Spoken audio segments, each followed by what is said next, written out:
Welcome to our forum. My name is Reverend Sara. I use she, her pronouns.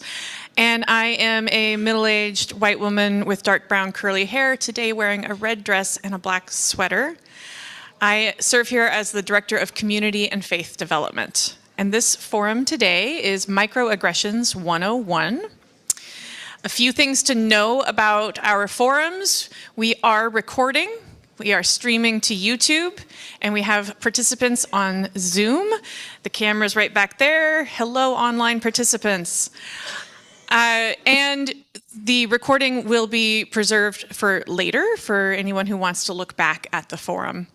So when we do share, I would ask that we remember that we are being recorded and are online, and we share with confidentiality in mind. So don't share other people's stories that didn't give you permission to bring those stories here today. Before we begin, I'm going to light our chalice with words from Reverend Deanna Vandiver called Intention and Creativity. As we light a chalice, a container of air, earth, and fire, this ritual of our faith reminds our subtle and crashing about beings that we are part of a collective, a community of care and connection, courage and questions, scared and sacred together. Today we gather with intention and creativity, releasing what we must, shaping what we will, in a space made possible by generations of community care and the courage of connection.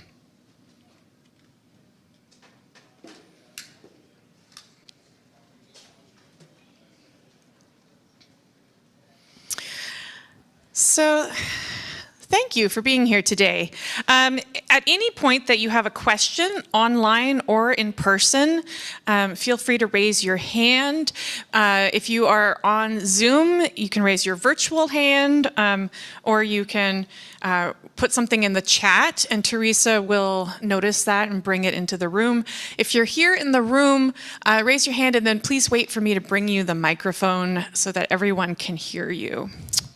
So, our topic is microaggressions. And, yep. So, what are microaggressions? Anyone want to take a stab at giving us a definition of a microaggression? Hold on for the microphone. Wait a minute. Hang on. I believe microaggressions are just small digs that were meant to be humorous, maybe. The person didn't check in to see if it was hurtful to the other person. That's pretty. That's a pretty good definition. Yeah, a small. Did you say dig or dings? I mean, either word would work. A ding. That might have maybe been intended to be humorous. Person didn't necessarily mean ill intent, but they didn't check in. That's a pretty good definition of microaggressions. Anyone else want to offer something? I'd say this is a comment, and it could be intentional or it could be unintentional, that causes someone harm. Yeah, so intentional or unintentional, and it causes someone harm. Yeah. Typically connected in some way to someone's identity of any sort or lived experience. Yeah, connected to identity. I think I want to say that from my understanding and my experience, although this is very rare and uncommon, it does not necessarily have to be a comment per se, although typically it is. Yeah, so it could be something else other than a comment, some other kind of action. So I have a question. What is the difference between a microaggression and an ouch? It seems to me they're pretty close to the same thing. Yes, so the difference between a microaggression and an ouch, yeah, they are very close to the same thing. The main difference technically is about power, privilege, and marginalization. So we all commit ouches with each other, sort of all the time.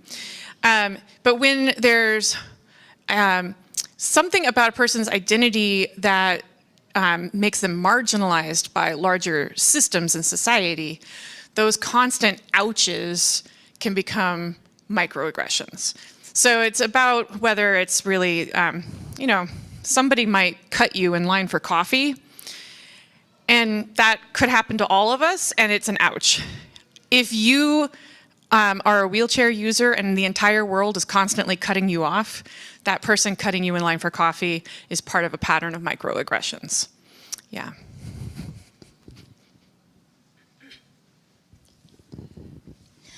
I would think that also the person committing this microaggression is trying to elevate themselves one step above the other person. It could be intentional or unintentional, yes.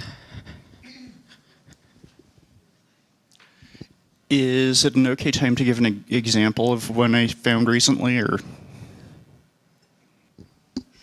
There's going to be some time for sharing examples a little bit later, but if you want to share it now, it's okay. Or No, I just thought because some people are having trouble understanding a certain idea, but we'll just leave it yeah, as is. we'll hold on for examples. Okay, thank you. All right, 2 more in the room. I'm confused about the unintentional, if you could elaborate on that, because it doesn't seem to me that an unintentional ouch is aggressive. We are going to get to that in a minute for sure. I don't know what an ouch is. Great. So an ouch is sort of short for just anything that occurs that hurts someone.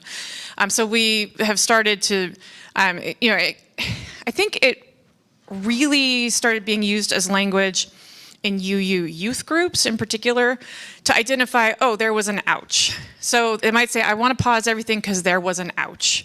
And the person who experienced the ouch could explain what the ouch was, or somebody else could say, I observed an ouch, and then it could be repaired. So an ouch is really just any time somebody feels like, ow, that didn't feel good. And so it's a broader category for just experiencing a harm. One more, and then I'm going to see if anybody online wants to chime in.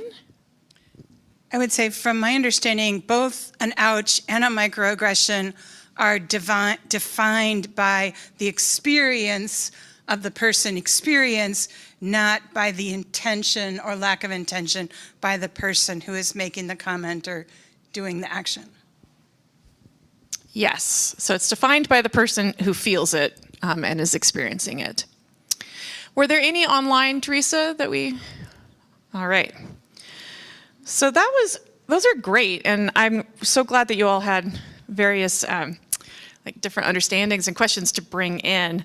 Several of those questions are going to be covered in our slides, so I'm not ignoring the questions that I didn't answer. So commonly, it's understood microaggressions were first defined academically in relation to race. And so they were first discussed as a dynamic around race and racism. And then later, it was identified that people with any marginalized identity within any group could experience microaggressions. And the thing about microaggressions is that they are small, but they become cumulative. That if you are experiencing small ouches frequently, it does have a real impact. In the field of public health, they have done studies that show that there's long-term health impacts from experiencing microaggressions. And the thing that in a community like ours, a congregation, cumulative microaggressions make it harder for us to be the truly welcoming and diverse, beloved community that we want to be. That it becomes harder for a person with a different identity than our dominant identity to be with us here if they are experiencing frequent, unintended or intended microaggressions. So that's part of it. But there's levels of microaggression that have been labeled as this. The most like egregious, sort of, like the most extreme, highest level of microaggression is called a microassault. And this is something that you don't see around here very often. But this would be something like someone displaying or wearing a hate symbol, using a slur. Like, those are microassaults. They can be, in passing, but people experience it. And, in the larger world, you might experience it as like a person driving past you with bumper stickers that, say like, screw your coexistence, or something like that, or worse. And so a microassault can be rather generic. It isn't directed at a certain person necessarily. And again, it's not something that I would expect to see in our community. But another aspect that is defined as a microassault, which could be unintentional, is creating barriers to someone's participation. And so this is a place where we sometimes don't notice. Like, we don't necessarily like wear a pin on our shirt that says, "I don't care about wheelchair users." But we might block their access. And we might do it without really thinking that it's like, that is a microassault if you block someone's access to what they need.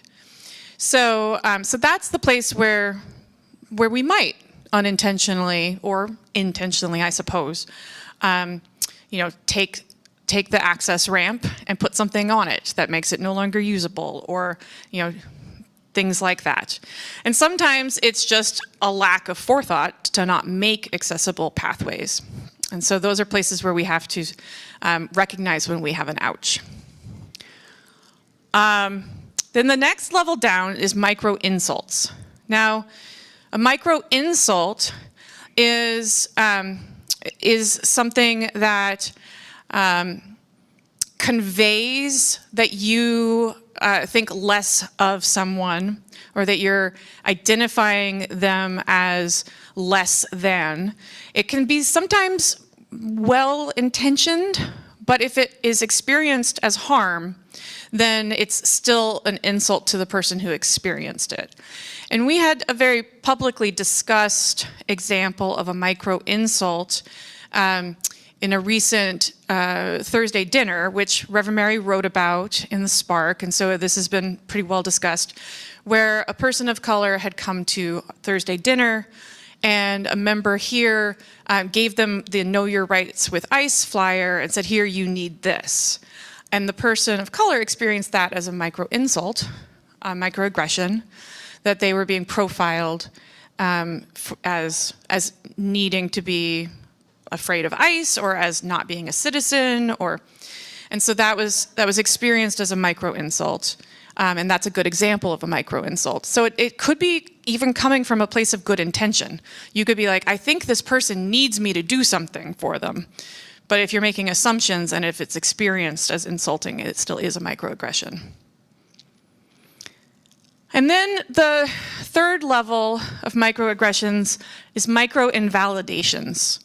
And those are anything that conveys that you are invalidating another person's lived experience or what they're telling you.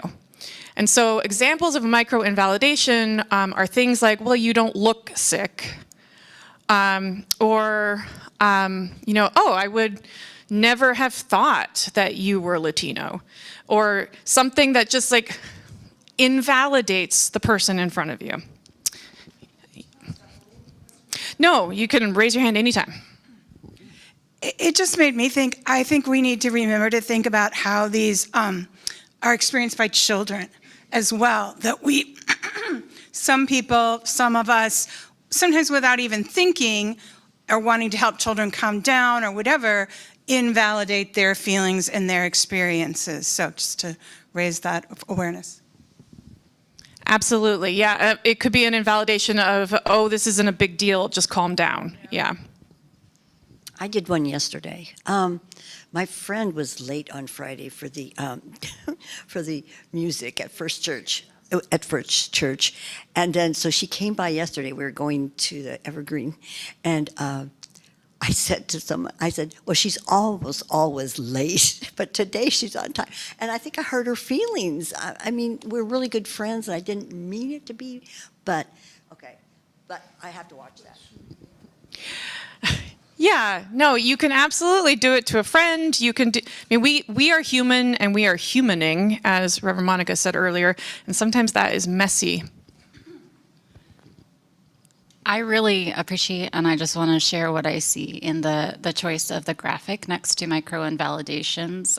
There's like Scrabble-style squares spelling out tone policing. This is one that I find happening a lot around me, telling someone that they need to communicate in a way that makes someone else comfortable, instead of allowing them to communicate as they need to. Happens a lot. Yes, thank you. I'm not trying to argue exactly. It's more that I think there's a bit of nuance. I often have had to experience tone used as a microaggression and then was told I was tone policing, so that one, I don't know, I feel like there's a bit of gray there. Just saying. There certainly can be, in that we sometimes have difficulty hearing or getting a communication if the tone is in some way, you know, triggering or activating for us, or if the communication is made less clear because of tone. So there is some nuance there. Again, we're humans, it's messy, we're humaning with each other in all of our diversity, including neurodiversity, which is another one that we often forget about and don't notice. Which brings me to one that I want to add. It's not listed, so this was one that I added to the list, micro-erasures. So micro-erasures are when we speak in ways that imply that people are not present who may be present. So one that I notice, and people have told me it was an ouch to them, are things like when a group is actually pretty mixed in age, and people say, oh, well, we're all old here, and the 20-something in the circle is like, do you not see me? But this also happens particularly around race, because people don't necessarily appear to us as the race or ethnicity that they identify as. And people who are white passing or white presenting, light skinned, often we may say something like, oh, we're all white in this circle of people, and it's not true. Or when we make assumptions about gender, because again, people's gender presentation and appearance to us, our assumptions, may not be how they experience their gender. So if we say, oh, we're all women here, that can erase the presence of someone in the circle who does not identify as a woman. So micro-erasures are often because of making an assumption about who is in the space. Sorry, I just wanted to go back to the tone police question. It got me thinking that I think that, from my understanding, it would always be your own prerogative to say that tone of voice, when you use that tone of voice, I feel whatever. And I think where it maybe becomes, I don't know what goes over, where you're saying, I don't know what your intention is, but this is my experience, and maybe saying, was that your intention, or what's your intention? It's because different people have different ways of expressing themselves. But I think it's always okay to say how you experience it. Yes, that I language that you used in your example there, Tori, yeah. I am experiencing this way, yeah. So I think that between micro-invalidations and the micro-erasures, what I have observed, where people do it more often than not, is if you say, because we're not comfortable with other people expressing stronger emotions. So if someone is sad or, expressing an emotion that you're not comfortable with, it's so easy to say, oh, yes, and, oh, yes, she lost your husband, and look, you're still healthy. Or you shouldn't feel that way because of. And I think that we don't recognize that we are erasing the other person's feelings by telling them, no, you're not feeling that way, really. Yeah. Yes, absolutely.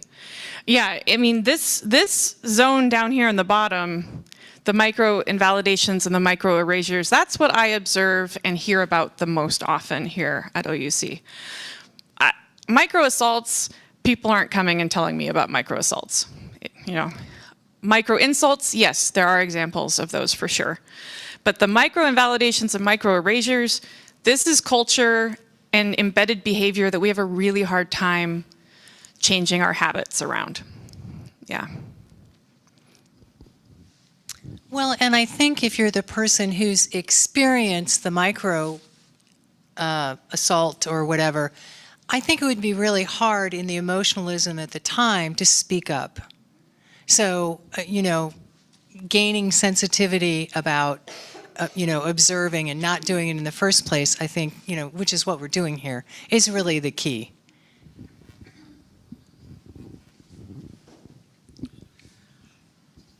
I'm thinking about if you sometimes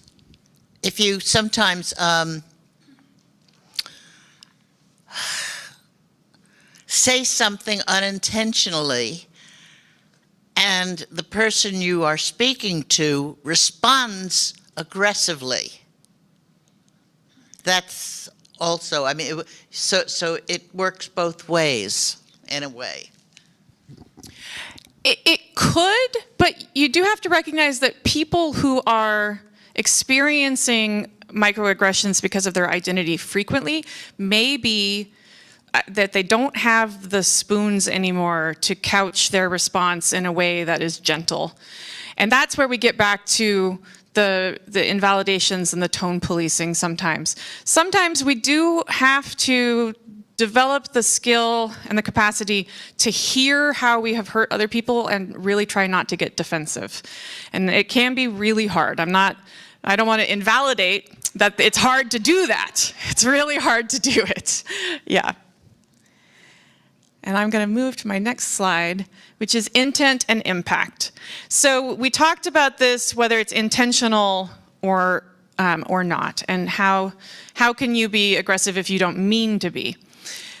And the reason really boils down to this concept of intent and impact, that, if people, the reason I picked this picture is because I have smacked many people in the face by trying to throw something to them. I have bad aim. And I have thrown something and said, here, catch, and it has gone right into somebody's nose. I didn't intend to hurt them, right? But they were hurt.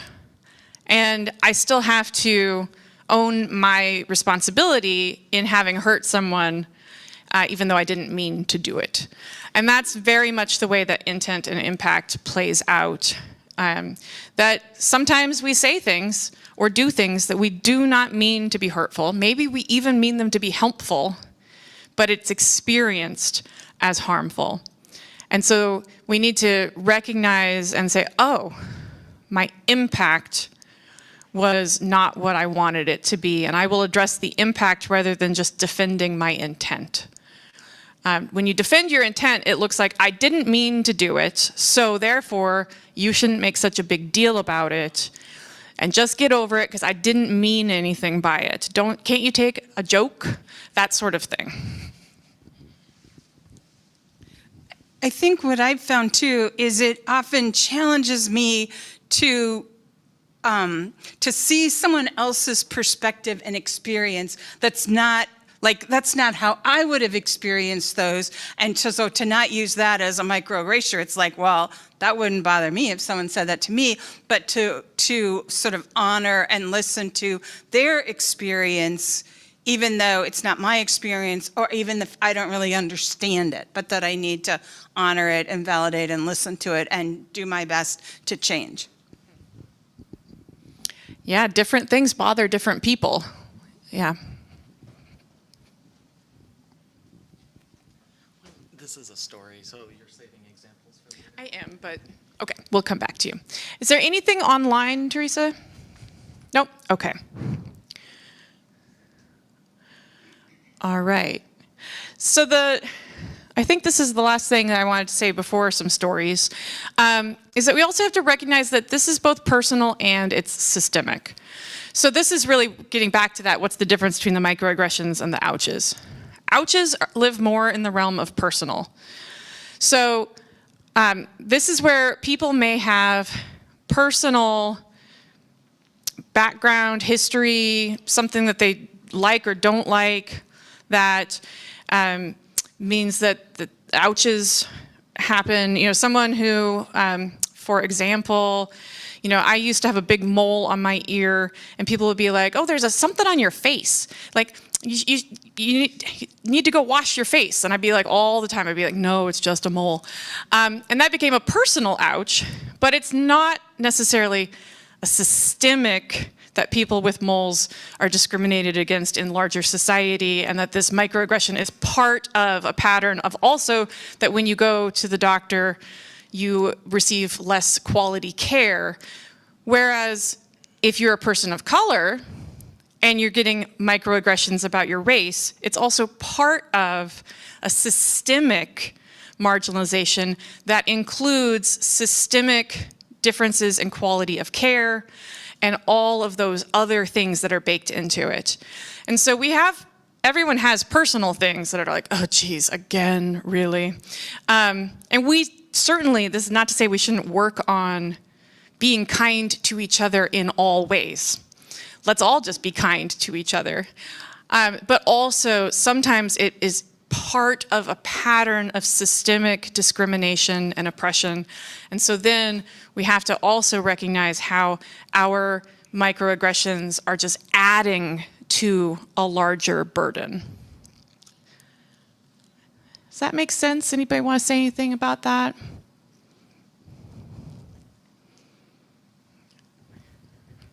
Yes.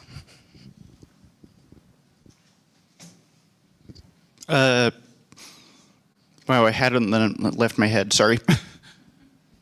That's all right. If it comes back, you can always let me know. I just want to comment on something that was before this personal or systemic. Being aware of another person's feelings, so you don't say the wrong thing, is a very tricky. It would make me an over-speaker, you know, an over-feeler, an over-talker. It would make me afraid to talk at all. So I would, just to keep my mouth shut is the way that I'm going to stay out of trouble there, because I'm often a cause of a micro insult or otherwise. Yes, and this is one of the spots where, again, not to invalidate this, but to say we are all going to continue to make mistakes. We are all going to continue to commit ouches and probably microaggressions. And we can't hold ourselves to a standard of perfection, because, yeah, it's gonna keep happening, and we certainly don't want to get to the point where we're afraid to talk to each other. Yeah. I'm just wondering, it depends if you feel an ouch. It depends where you are spiritually or kind of grounded for that day. Another day it wouldn't bother you. I had another thought. And also you have to look to yourself to see if you're not doing it. And that's why it really bothers you, because they say that you notice things that maybe are in yourself as well. Yes, it's complicated, and yes, people on any given day may have more or less capacity. I just remembered what it was. Something from an earlier a bit ago just reminded me of a certain style of microaggression that I have caught myself committing before. Specifically, it feels like there's this myth or rumor that you're supposed to be able to tell exactly who someone is without them having to tell you. So if somebody is part of a marginalized community that you can't tell right off the bat, for example, if they cannot see or they can't hear or they have some neurodiversity in some way, and then they tell you, there's like this thing where my instinct is to say, I'm sorry, I should have known, or oh, of course, or something that makes it look like I knew all along, or even just to say I'm sorry, which can be insulting because then you're saying I'm sorry you are who you are, but that is a trap not to fall into, is you're not required to have known all along, and acting like you did know all along can come across as insulting. Right. Good, or, okay. Yeah, we cannot know everything about everyone. And making assumptions or needing to know everything or be perfect is part of this culture that gets us into this mess that we're in. So here's a spot for sharing stories, but if you have a question from before and you want that's okay as well. This is not strict. Well, it's not a story exactly, but I'm wondering, so the example recently from the Thursday dinner that Reverend Mary wrote about with the immigration handout to the person of color, if I'm sitting at that table at the dinner and I know that that's a microaggression that someone else committed, I mean, I've wondered what I would do. Well, it's not a requirement. I mean, I would be upset if I recognized it. I'm not saying necessarily I would have recognized that example, unfortunately. But if I recognize it, it's like if I speak up, I'm drawing more attention to it. Am I making the person more uncomfortable? I mean, the person who was harmed, or, I don't know. Yeah, so first to the, are we required to, no, again, check your capacity at any given time. But as much as possible, if we can create this beloved community together by supporting. So in that instance, what would have been the most helpful would be to check in with the person that you believe has been impacted and take their lead. So if you're sitting at the table and you're part of this interaction and you have observed it, you could turn to the person of color and say, is that okay with you? Do you want this flyer? It's okay to not. And if they then say, well, actually, that was super insulting, then you can support them in being able to, have voice to their story. What you don't want to do is jump in like a paternalistic white savior figure of like, da da da, I'm here to save the day, and just like make it all about you. So take the lead of the person who has been impacted and check in with them. Just say, and it's okay to be just like, was that okay with you? It doesn't make it a whole lot bigger than it was. It's just a quick check-in. Yeah.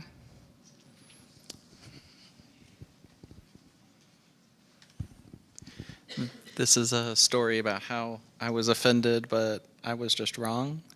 My father-in-law is a master transmission rebuilder, and as part of his social group, they're the Transmission Brotherhood.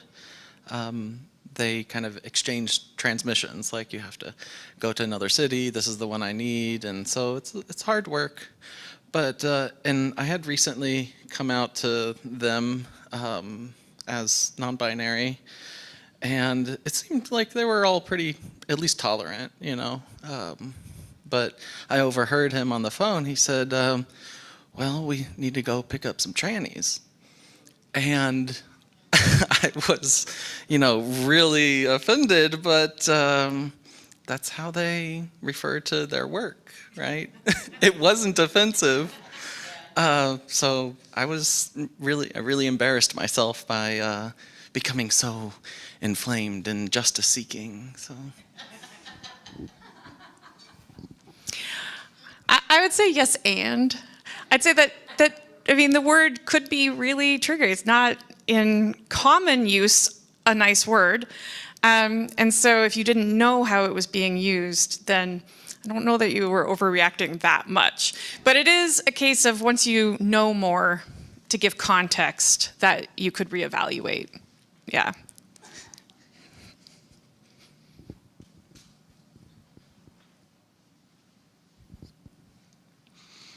So I actually have two stories, but the first one's really quick. It's just I ended up receiving a microaggression by making a microaggression, which is kind of an odd dynamic, but I was trying to say I feel like I'm sort of non-binary, but I still want to go by he, him pronouns. But the person I was talking to was really not okay with me not being male, which was my gender at birth, because or my sex assigned at birth, sorry, because my way of talking about my experience made it sound to them like I was saying things about men in general that were horrible. And so there was sort of just this more gray area there where I was saying, like, I don't think I'm a man because this, although, I mean, I guess I will be a man because, I mean, I don't know, I might as well. That's my own personal identification there, but I got a lot of pushback because when I said I don't think I'm a man, it sounded like I don't think anyone should be. So I had been talking about it maybe not the best way. The other story is about the back of a bag of chips. So I'm actually somebody on the autism spectrum, and on the back of this bag of chips, the company was bragging about employing autistic and disabled adults. And all I could think was, like, they're patting themselves on the back and hoping to attract consumers who don't know much about it. But from my perspective, it seemed like there are plenty of people with autism. My own experiences, I've gone through ABA therapy, I've gone through CBT therapy, I've gone through like skill building exercises basically to try to learn how to navigate the world. And that sort of jump in and save you language from the back of the bag of chips felt like a microaggression to me. So that's the other story I had. Those are great examples. Thank you for sharing them. Hello, everybody. So my story is that I am a person with mental illness, and it's very invisible. It's not obvious most of the time. I had an experience at work where somebody told a humorous story about somebody having a nervous breakdown in front of everyone in a factory, and they treated it as if it was a joke and everyone was laughing, but it hurt me deeply. And another coworker has this alter ego he calls Skippy, and he makes a different voice when he's talking as Skippy. And that's another thing, you know, there's many people with mental illness who experience, you know, voices or alter personalities. And that again hurt me as well. And I keep it secret that I have a mental illness because I don't want to be looked at differently. And it's really hard to contain that fact, you know, like, because sometimes I'm having a hard day and it's difficult for me to communicate. And it is because of my mental illness, but I can't share that with people because of these stories and jokes that happen on a fairly regular basis. Thank you for sharing your story with us. It strikes me as I think of this, and that was a great example, that I think a lot of times microaggressions and all these things are sort of like, come from thinking about who's us and who's not us. And I mean, then the bigger question of like, who gets to decide that? So I think that's something to think about is how we want to, and why we're doing this today is how do we build us and help everyone to feel a part of us. But the other part of it that I was thinking of, just from conversations with my daughter, which I won't share, but that a lot of these, not a lot, but some of these things can be differently or perceived different in different genders, or different, not genders, generations. So sometimes I need to maybe say, well, that's how my generation would have looked at it, but not your generation.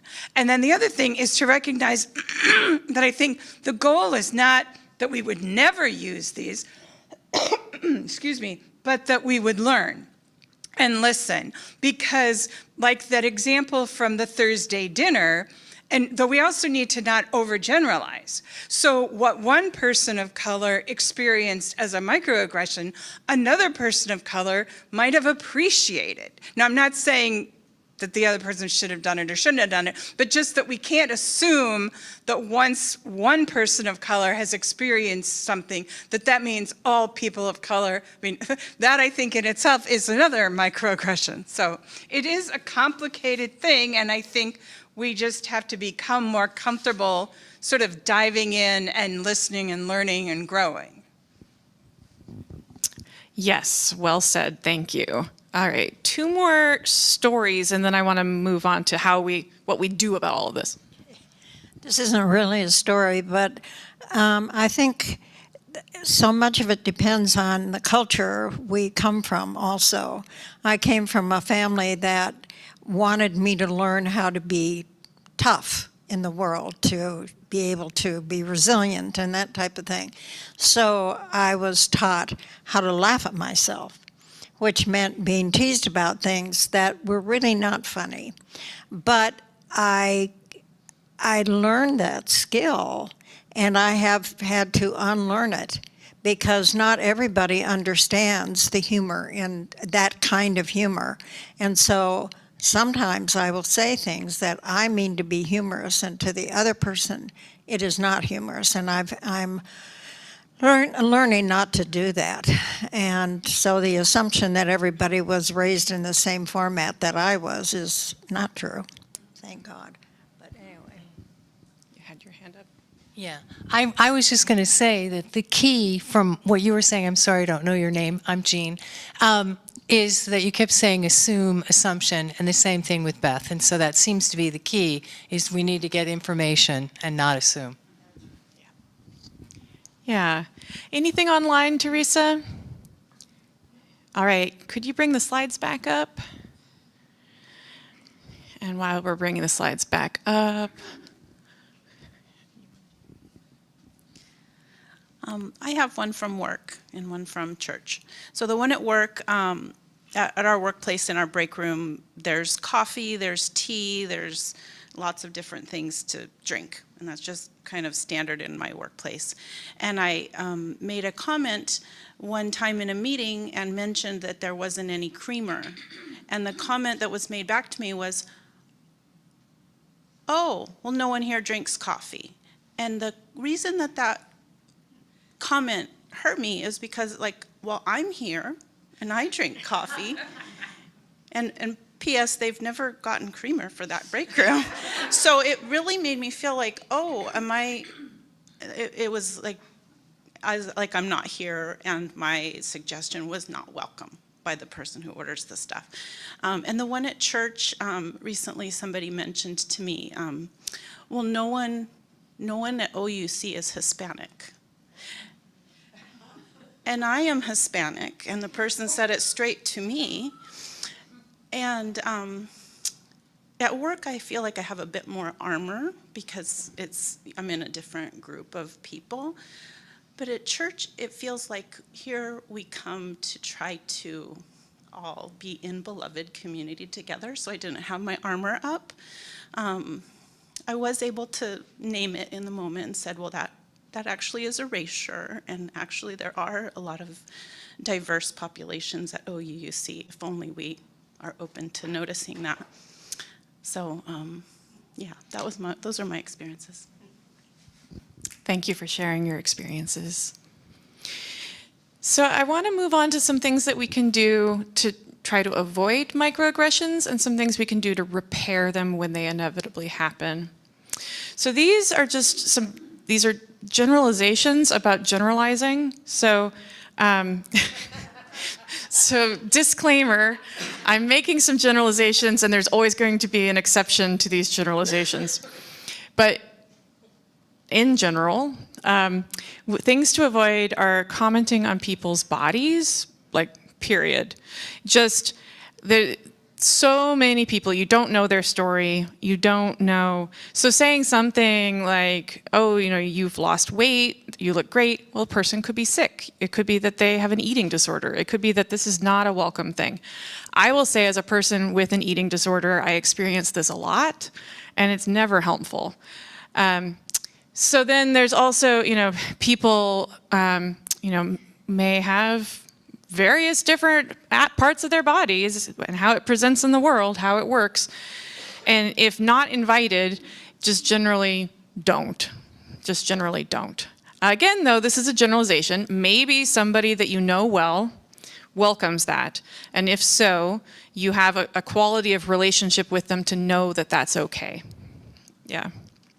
Second one is making generalizations. So assuming that all people who are 4 feet tall don't like coffee.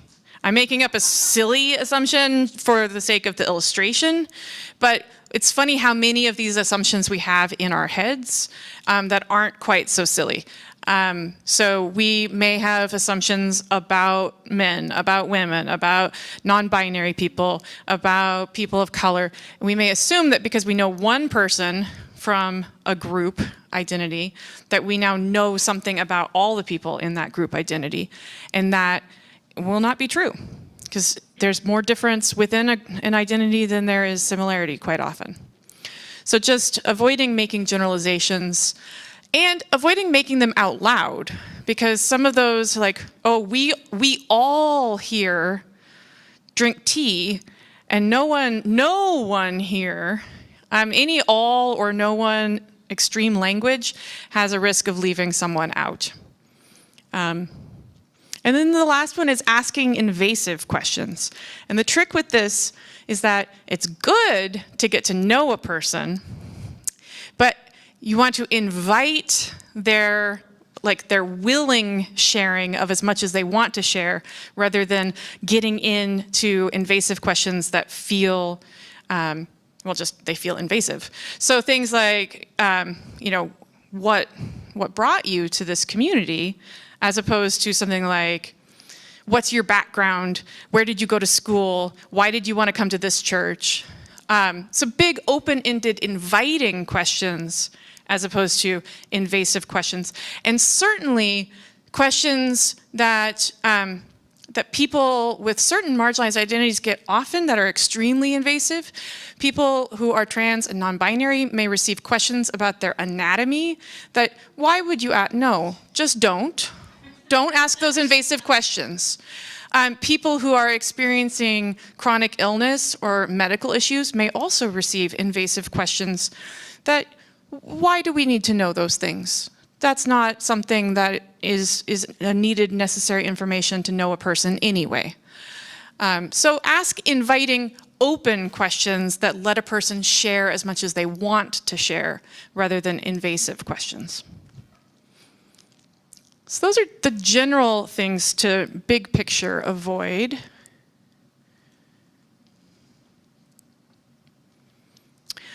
And then to work on just your personal prevention. If you're like, oh, I really want to make sure I don't do any more of these microaggressions. First, we're going to keep doing them. And so some grace to yourself. It's almost impossible to navigate the world without ouching. It really is. But if you're working on this for your personal practice, a good amount of prevention can be done by noticing what you notice. So some self-awareness about what you notice. If when you are starting to interact with a person, the first thing that you always notice about them is their skin tone, just notice that. It's not like that it's a bad thing that's what you notice, but becoming aware of what you have in your life been attuned to. And it's something that happens by the way we've been socialized, by the way that we've lived our lived experiences, by what's happened to us in our life, but we start to be attuned to certain things that jump out at us, that's the first thing we notice. And just noticing that you've noticed that. I mean, I had an experience at one point here where we had ordered some pizzas for the youth group, and we're doing after church stuff, but I'm also kind of keeping an eye out for the pizza delivery. And like a really poorly running, raggedy car pulled into the parking lot. And I was like, aha, the pizza's here. And then I stopped and I noticed what I had noticed. I noticed that I was making an assumption that nobody who attended this church would drive a car like that. And that was a biased noticing. So just notice what you're noticing. We have a comment online. I've heard the saying that one doesn't always need to verbalize all thoughts in their head. Yeah. We can just notice it in our own head, think it to ourselves, and then say, huh, that was an interesting thought I had. Yeah. So we can question our assumptions. Everyone has some bias. It's just a fact that we're going to have some because our brain has made shortcuts. We've sorted things into categories. We've decided who is us and who is them. And even when we want to broaden the us, we may still have those biases that we need to question. So question the assumptions that you're making. Question the assumption that that has to be the pizza delivery person. We could all be driving some cars that are on their last leg. Yeah. And then begin to believe people.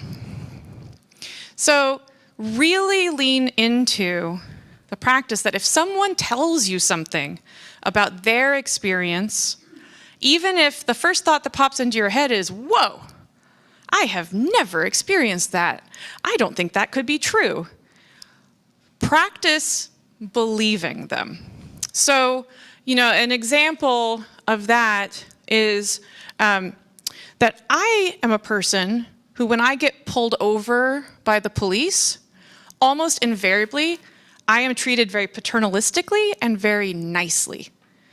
And so it's something along the lines of, did you know that you were going just a little bit too fast, dear?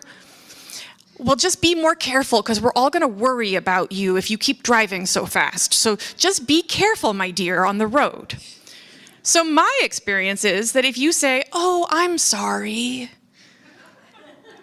that it's like you're just Cinderella dancing through the world. That's my lived experience. My son tells me, I got pulled over for going 2 miles per hour over the speed limit and they gave me a $75 ticket. And I have to believe him. I can't be like, well, were you not polite enough? Were you not polite enough did you not look sweet enough when you, right? I need to just believe. So practice believing people when they tell you that their experience is different than yours. All right. And then, because we are inevitably going to make mistakes, the true key is not to be perfect at never messing up. The true key is to be good at repair. So with repair, we need to practice and lean into empathy. We need to be more concerned about the impact than we are about defending our intent. That must have hurt. I am really sorry for the way that you have been impacted. I can only imagine that this sucks. Rather than, well, I bet they didn't really mean to be rude. And trying not to get defensive. So hard, so hard. But as much as we can, to not defend ourselves, but rather use it as an opportunity to learn something new and to grow. So don't waste any energy, really. in trying to say, well, I didn't mean it, and I'm a good person. You are all good people. You just are. And good people still make mistakes. So, I am open to continuing to learn and grow. Thank you for giving me another chance to learn and grow. And that's that staying curious and keeping a learning mindset. We're never going to know everything. You know, we could go through a whole bunch of do's and don'ts about which words are right to use for which people. Is it Hispanic or is it Latino? Is it Latinx or is it Latin-A? Doesn't matter, because it's going to be different for different people. So just stay curious. And if somebody says, oh, actually, I prefer, not person with language, I prefer identity first language, you just say, oh, I didn't even know there was a difference between those two things. Tell me more and tell me about what you would like and how I can support you. Yeah. I'd like to bring up the topic of touching, because I have been microaggressed with someone came and said, are you still having butterflies when you go perform, and poked me in the stomach. And I was so taken aback, and he later apologized and all that stuff. But I noticed, if I see someone's tag on the back of their neck sticking out, I've actually just reached over and tucked it in without even asking them if that's okay. Maybe that tag drives them crazy, or it doesn't. It's like that's kind of asking if they're okay with hugs or something like that, or yeah. So I'd just if anybody's got anything else around that. But thank you for lifting that up. Yes. Yeah, I should have included that with not commenting on people's bodies, but also giving people bodily autonomy and respecting their space, which for anyone who uses an assistive device, that includes their device. That becomes part of their body. So when you move someone else's walker or wheelchair, you're touching their body, basically. You should ask first. Yeah. Anything else from anyone?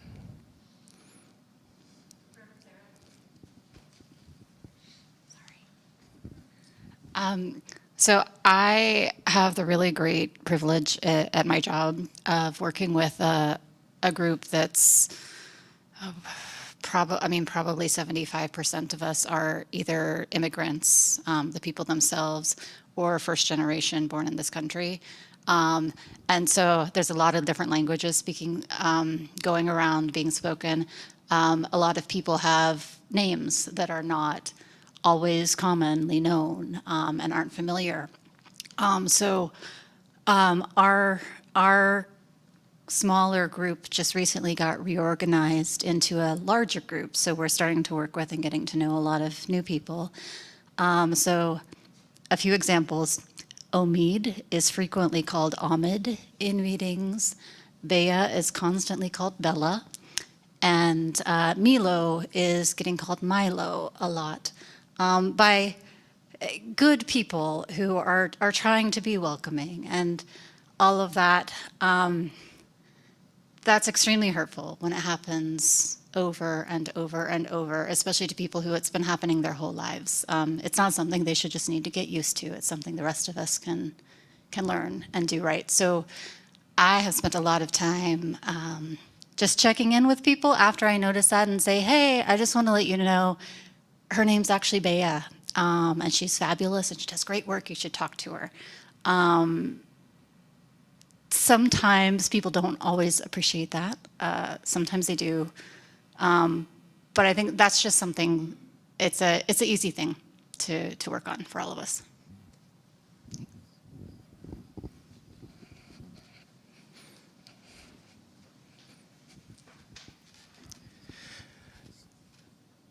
Thanks, Liz, for sharing that. On the other side, as someone with a different name, I go by Shyler usually my whole life, but sometimes people pronounce my name Skylar.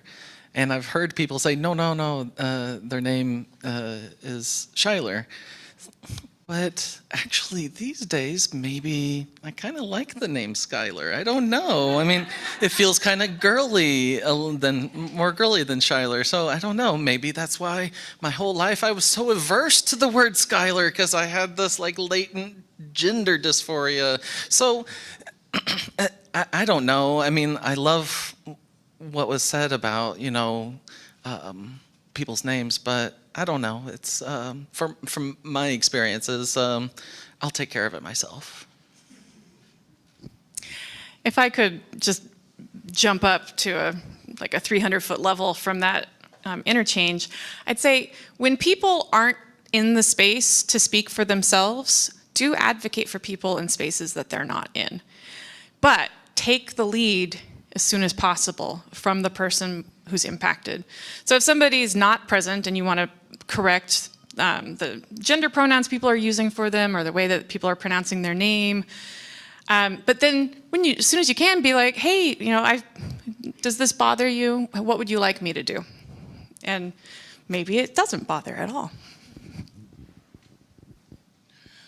So this talk about names is reminding me again how sometimes one microaggression can lead to a second microaggression. I remember when I was a kid, my name's Henry, by the way, but one time somebody just called me Henri, like as in the French, and I said, please do not call me that, I'm Henry. And later I got called that again. And that sort of feels like a microaggression in a way, although it's not really marginalizing me, it's more just an ouch in a way. But either way, even if it was just an ouch, it was still an ouch, and I said, I don't like that, and the person said, why not? And I said, because it sounds too close to the English word ornery, and I don't want to be known for being ornery. And the tricky thing there is that saying that could be perceived as a microaggression against French people, particularly if their name happens to be Henri. And so I ended up in this weird scenario where the question was, who's committing the ouch here? And I just wanted to bring that up because that's just one example. Every example people give me, I always have these memories where I have a story where one person did a bad thing, and then I ended up doing a bad thing in response. And we might call it a bad thing, we might not, I'm not sure. But this level of grayness that goes around, as I keep calling it, is very prevalent. Thank you for that example, Henry. Yeah, and if I could pull back up to a generalizing level again from your story, I'd say that the big thing there is that if someone tells you how they individually want to be treated, you should honor that and not question or demand explanations of why someone wants to be treated or addressed in a certain way. That's where I would go with that. And online, Holly says, more on names. When I worked with Head Start, we often got asked by parents to help talk to kindergarten teachers when their children's names were anglicized, such as calling a child named Juan by John. Yes. So that example is also a microaggression, anglicizing names or making a nickname that's easier to pronounce. Is not honoring a person's name. Put in the effort to say their name properly. Teresa, I think I didn't have any more slides. Is that correct? Yeah, good. Glad I didn't forget something. So we're over time, and this was a really rich conversation, and I really want to thank you all. If I could just wrap it up, I would say that this conversation is not over. This was billed as Microaggressions 101, and it really is just, if it's an iceberg, there's a whole lot still under the surface that we haven't had a chance to dig down and identify. But we are noticing the top of the iceberg, and that's a good place to start. So if you want to explore more, we will be going further on some related topics. And this is also the work of our Healthy Congregations team. This is the work of our whole community in creating the beloved community we want to be that is truly welcoming and inclusive and safe for everyone. So thank you for beginning that work together. Thank you all, and I extinguish our chalice. May this light go in your heart until we meet again. Thank you.